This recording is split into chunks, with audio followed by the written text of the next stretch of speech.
پوچھئے میرے دامن میں اعوذ باللہ من الشیطان الرجیم بسم اللہ الرحمن الرحیم۔ ناظرین اکرام السلام علیکم، آپ دیکھ رہے ہیں پروگرام رمضان المبارک کی خصوصی ٹرانسمیشن شان ماہ رمضان۔ میں ہوں آپ کا اپنا میزبان حافظ محمد ظہیر احمد۔ ناظرین اکرام، آج رمضان المبارک کا 16واں روزہ ہے اور آج رمضان المبارک کا جو مہینہ ہے وہ ہم سے آدھا جدا ہو چکا ہے۔ ناظرین اکرام، مغفرت کا جو عشرہ ہے وہ ہم سے جدا ہو رہا ہے، آہستہ آہستہ ہم سے جدا ہو رہا ہے۔ رمضان المبارک کا جو مہینہ ہے وہ ہمارے لیے بخشش کا مہینہ ہے اور بخشش کا سامان لے کر ہمارے پاس آیا ہے اور مہمان بن کے آیا ہے۔ ناظرین اکرام، یہ تو ہم نے دیکھنا ہے کہ ہم اس مہینے کو پا کر بھی اپنی بخشش کروا سکتے ہیں یا نہیں کروا سکتے۔ ہماری بخشش کا ذریعہ تو اللہ تعالیٰ نے حضور علیہ السلام کے صدقے سے بنا دیا، لیکن ہم نے کیا کیا؟ ہم نے یہ ساری چیزوں کو چھوڑ دیا۔ ہم نے یہ جو اللہ تعالیٰ نے ہمیں عبادت کا مہینہ عطا کیا، اللہ تعالیٰ نے روزے رکھنے کے لیے ہمیں حکم دیا، ہم یہ ساری چیزیں چھوڑ کر ہم دنیا داری میں مصروف ہو گئے ہیں۔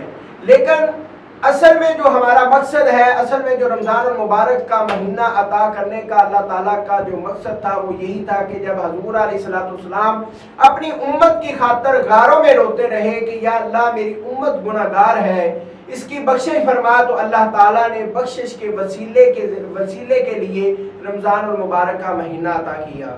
تو ناظرین اکرام، ہمیں رمضان المبارک کی فیض و برکات حاصل کرنے کی اللہ تعالیٰ توفیق عطا فرمائے اور ہمیں زیادہ سے زیادہ فیض و برکات حاصل کرنی چاہیے تاکہ ہم اپنی بخشش کا سما بنا سکیں۔ ناظرین اکرام، گناہگار ہم بہت زیادہ ہیں، بہت زیادہ گناہگار ہیں۔ ہم یہ سوچیں کہ ہم اپنے اعمال کے ذریعے ہم اپنی بخشش کروا لیں گے تو یہ کبھی بھی نہیں ہو سکتا جب تک اللہ تعالیٰ کی رحمت، اللہ تعالیٰ کا فضل، اللہ تعالیٰ کا کرم ہم پر نہیں ہوگا۔ ہمیں ہر وقت، ہر سانس، ہر لمحہ اللہ تعالیٰ کی رحمت کے طلبگار ہیں، لیکن جتنا ہو سکے ہمیں جو ہے اللہ تعالیٰ کی عبادت کرنی چاہیے، روزے رکھنے چاہیے، ذکر و اذکار کرنا چاہیے، کیونکہ یہ اس مہینے کی برکتیں ہیں کہ ایک روپے کے بدلے 70 روپے کا ثواب، ایک نفل کے بدلے فرض کا ثواب، ایک فرض کے بدلے 70 فرضوں کا ثواب، یہ اس مہینے کی برکتیں ہیں اور ہمارے گناہوں کو مٹانے کا ایک ذریعہ ہے۔ تو ناظرین اکرام، جس طرح ہم مختلف موضوعات پر گفتگو کرتے ہیں تو آج بھی ہم ایک ایسی شخصیت، ایک ایسی شان والی شخصیت شان میں گفتگو کرنے کے لیے آپ کی خدمت میں حاضر ہیں، جو کہ نواسہ رسول ہے، جگر گوشہ ہے، فاطمہ الزہرا، حضرت علی المرتضیٰ، اور یہ ایک ایسے شخصیت ہے کہ جو کہ جنتی مردوں کے سردار ہیں اور حضور علیہ السلام کی جان تھی اور حضرت سیدہ فاطمہ الزہرا رضی اللہ تعالی عنہ آپ کی لخت جگر تھے، اور ان کی ولادت باسعادت کے بارے میں ہم نے آج گفتگو کرنی ہے۔ اس موضوع پر گفتگو کرنے کے لیے ہمارے ساتھ آج جو شخصیت موجود ہے جناب، بڑے ہی آپ اکثر انہیں جو ہے سوشل میڈیا پر آپ سنتے رہتے ہیں اور بڑی بڑی محافل میں بھی سنتے رہتے ہیں، بڑے جوشیلے انداز میں خطاب کرتے ہیں اور بڑی ترنم کے بھی مالک ہیں جناب حضرت علامہ مولانا قاری صفدر ضیاء نقشبندی صاحب۔ بہت شکریہ قاری صاحب، آپ ہمارے پروگرام میں تشریف لائے، اور ان کے ساتھ ساتھ جناب حضرت علامہ مولانا منیر احمد ڈوگر صاحب، آپ ان کو اکثر ہمارے پروگرام میں سنتے رہتے ہیں، دیکھتے رہتے ہیں۔ تو ان کے ساتھ ساتھ ہمارے ساتھ جو ہے ثنا خان مصطفیٰ جناب عبد الرحمان چشتی صاحب، بہت شکریہ آپ کا بھی، آپ ہمارے پروگرام میں تشریف لائے۔ ناظرین اکرام، علامہ صفدر صاحب کی یہ محبت ہے کہ یہ ہمارے پروگرام میں انہوں نے اپنا قیمتی ٹائم نکال کر یہ ہمارے پروگرام میں تشریف لائے۔ میں پوری آواز CG49 کی ٹیم کی طرف سے میں ان کو خوش آمدید کہتا ہوں۔ اور یہ پہلی دفعہ ہمارے پروگرام میں تشریف لائے ہیں. تو علامہ صاحب آج ہم نے جس شخصیت کے بارے میں گفتگو کرنی ہے ان کی ذکر تو اگر شروع کر لیا جائے تو ہماری زندگی ختم ہو سکتی ہے, ان کا ذکر ختم نہیں ہو سکتا. اور وہ ان کی نسبت ایک ایسی ہے کہ جس کے بارے میں اللہ تعالیٰ نے بھی جو ہے محبت کا اظہار فرمایا ہے. ان کی نسبت حضور علیہ الصلوۃ والسلام سے ہے, ان کی نسبت سیدہ کائنات سے ہے, ان کی نسبت علی المرتضیٰ سے ہے. ان کی نسبت کا اگر سلسلہ شروع کیا جائے تو یہ ایک بہت بڑا لمبا چوڑا جو ہے یہ ایک موضوع ہے. تو میری سب سے پہلے آپ سے یہی گزارش ہے کہ حضرت امام حسن علیہ السلام آپ کی ولادت کس سن میں ہوئی اور کس جگہ پر ہوئی؟ جی بسم اللہ الرحمن الرحیم. حامدہ مصلی و مسلم اما بعد اعوذ باللہ من الشیطان الرجیم. بسم اللہ الرحمن الرحیم. ان الحسن والحسین سیدہ شباب اہل الجنہ او کما قال. قبلہ بھائی ظہیر احمد صاحب ان کی ولادت باسعادت کے بارے میں یہ آتا ہے. ان کی شان یہ ہے, پہلے تو یہ بات سنیں کہ نبی رحمت صلی اللہ علیہ وسلم نے ارشاد فرمایا ان الحسن والحسین سیدہ شباب اہل الجنہ. فرمایا بے شک میرا بیٹا حسن اور میرا بیٹا حسین یہ جنتی جوانوں کے سردار ہیں. نبی رحمت صلی اللہ علیہ وسلم کے نواسے ہیں سب سے بڑے سیدنا علی المرتضیٰ رضی اللہ تعالیٰ عنہ کے جگر پارے ہیں, سیدہ فاطمہ زہرا رضی اللہ تعالیٰ عنہ آپ کے نور نظر ہیں, حضرت سیدنا امام حسن مجتبی رضی اللہ تعالیٰ عنہ. بدر رمضان المبارک شریف مدینہ المنورہ شریف کی وہ پاک سرزمین 3 ہجری حضرت سیدنا امام حسن مجتبی رضی اللہ تعالیٰ عنہ آپ اپنی والدہ محترمہ کی گود میں تشریف لائے. نبی رحمت صلی اللہ علیہ وسلم آپ بھی تشریف لائے اور حضرت اسماء بنت امیس سے فرمایا کہ میرے بیٹے حسن کو میرے پاس لاؤ. سیدہ اسماء بنت امیس امام حسن کو نبی کریم صلی اللہ علیہ وسلم کی بارگاہ میں لائیں. حضور نے اٹھایا اور پیار کیا امام حسن مجتبی رضی اللہ تعالیٰ عنہ سے. آقا نعمت نبی پاک صلی اللہ علیہ وسلم نے دائیں کان میں اذان دی اور بائیں کان میں آقا نعمت نبی پاک صلی اللہ علیہ وسلم نے تکبیر پڑھی اور حضور نے خود ہی لعابدان ان کے منہ میں ڈالا, کرتی جس کو ہم کہتے ہیں, آقا صلی اللہ علیہ وسلم نے خود عطا فرمائی.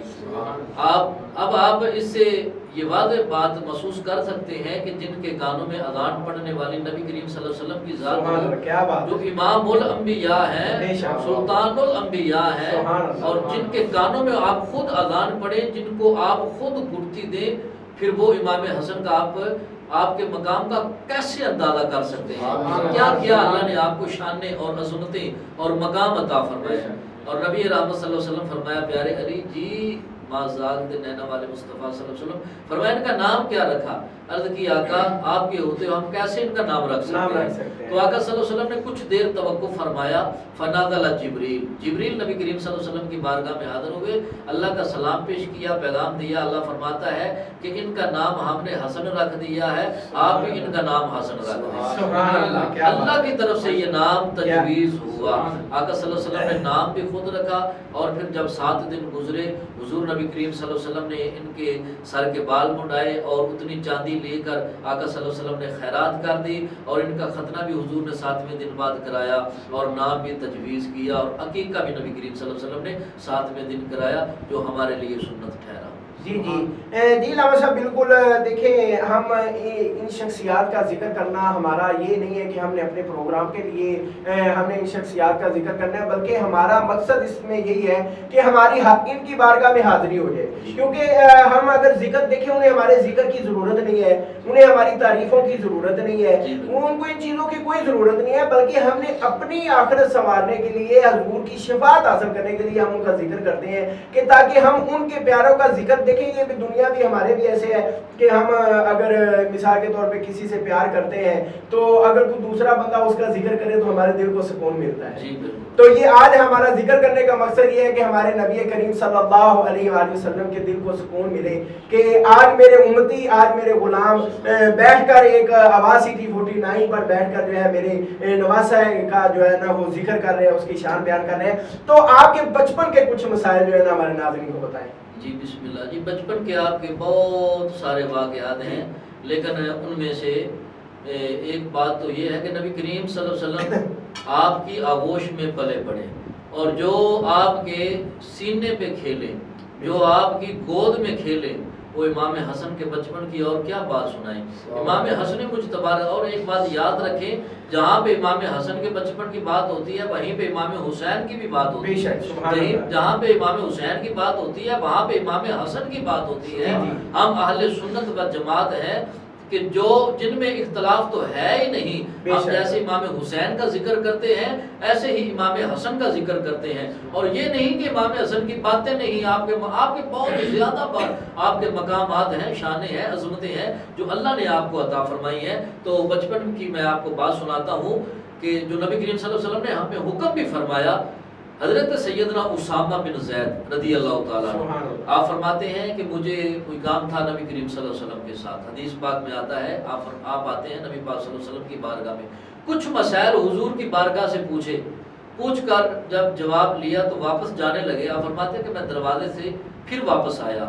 میں نے عرض کی یا رسول اللہ صلی اللہ علیہ وسلم آپ نے اوپر چادر اوڑھی ہے، چادر کے نیچے کچھ چیز حرکت کر رہی ہے، آقا صلی اللہ علیہ وسلم یہ کیا ہے، ذرا وضاحت فرما دیں. تو نبی کریم صلی اللہ علیہ وسلم نے آپ نے اپنی چادر کو ایسے پیچھے ہٹایا. حضرت اسامہ بن زید رضی اللہ تعالیٰ عنہ فرماتے ہیں کہ میں نے کیا دیکھا کہ دائیں طرف حضرت امام حسن کھیل رہے ہیں اور بائیں طرف حضرت امام حسین کھیل رہے ہیں. نبی کریم صلی اللہ علیہ وسلم نے پھر ایسے ہاتھ اٹھا کر دعا کی، یا اللہ یہ میرے بچے ہیں، میری بیٹی کے بیٹے ہیں، یا اللہ میں ان سے پیار کرتا ہوں اور تو ان سے پیار فرما. سبحان اللہ. اللہم انی احبہما وَأَحِبَّهُمَا، یا اللہ میں ان سے پیار کرتا ہوں تو بھی ان سے پیار فرما. اور اہل سنت و جماعت اپنی قسمت پہ ناز کریں. نبی کریم صلی اللہ علیہ وسلم نے ہمیں خالی نہیں چھوڑا بلکہ حضور نے یہ بھی دعا کی، اللہم انی احبہما وَأَحِبَّهُمَا وَأَحِبَّ مَن يُحِبُّهُمَا، میں بھی ان سے پیار کرتا ہوں، اللہ تو بھی ان سے پیار فرما، اور جو ان سے پیار کرے یا اللہ تو ان سے بھی پیار فرما. سبحان اللہ. کیا بات ہے. دینی خدمات ان کی سبحان اللہ، بچپن سبحان اللہ. امام سیدنا فاروق اعظم رضی اللہ تعالیٰ عنہ آپ بیٹھے ہیں ممبر رسول صلی اللہ علیہ وسلم پہ. حضور کا جب آپ نے ظاہری طور پہ پردہ فرمایا تو خلیفہ بلا فصل حضرت سیدنا ابو بکر صدیق بنے، پھر حضرت سیدنا فاروق اعظم. تو حضرت سیدنا ابو بکر صدیق رضی اللہ تعالیٰ عنہ آپ کو حضرت سیدنا امام حسن مجتبی فرمایا نیچے آؤ. ایسے حضرت عمر فاروق کے ساتھ بھی آتا ہے، آپ نیچے آ جاتے ہیں شیخین کریم ہیں. تو پھر حکم فرماتے ہیں کہ بیٹھ جاؤ، بیٹھ جاتے ہیں. عرض کرتے ہیں کہ آپ نے پہلے نیچے اتارا پھر بٹھا دیا، وجہ کیا؟ تو آپ نے فرمایا ہم دیکھنا چاہتے تھے کہ نانے کا ادب کرنا چاہتے ہیں یا نواسوں کا ادب کرنا چاہتے ہیں. ایک بات آپ اس پہ سنیں، حضرت امام حسن مجتبی سبحان اللہ کیا شکل و شبات. حضرت انس بن مالک یہ وہ ہیں کہ جو حضور کے گھر میں 10 سال خدمت کرتے رہے. آپ فرماتے ہیں کہ ہم نے شکل و شبات میں امام حسن مجتبی کو حضور کی شکل و شبات میں کسی سے زیادہ نہیں دیکھا. یعنی آپ حضور کی طرح تھے، حضور کی شبیہ تھے.